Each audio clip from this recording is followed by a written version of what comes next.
অনেকেই আমাকে জানতে চেয়েছেন, মা এমন একটা টোটকা দিন যে আমাদের সব কাজে সফলতা আসবে, মানে যেটি আমরা আমাদের দৈনন্দিন জীবনে খুব সহজেই করে ফেলতে পারবো।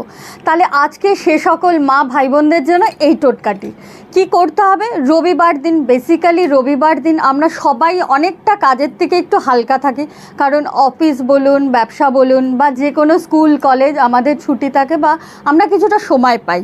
তাহলে কী করব, রবিবার সকাল সকাল স্নান করে ফেলুন। তারপর লাল চন্দন, সেটি গুঁড়ো হতে পারে বাজার থেকে কেনা, কিংবা আপনি চন্দন বাটায় সেটিকে বেটেও নিতে পারেন। নিয়ে কপালে লাল চন্দনের তিলক কাটুন। অতি অবশ্যই মনে রাখবেন, যে কোনো ভালো কাজে আপনি বাড়ির থেকে বেরোবার সময় কিন্তু এই টোটকা ব্যবহার করতে পারেন। আর বিশেষ করে আমার যে সকল বন্ধুরা বা যে সকল আমার ছেলেরা ভাইরা ব্যবসার কাজে ঘর থেকে বেরোবেন, তারা কিন্তু এটা রেগুলার মেনে চলতে পারেন। দেখবেন আপনাদের জীবনে সফলতা আসবেই আসবে।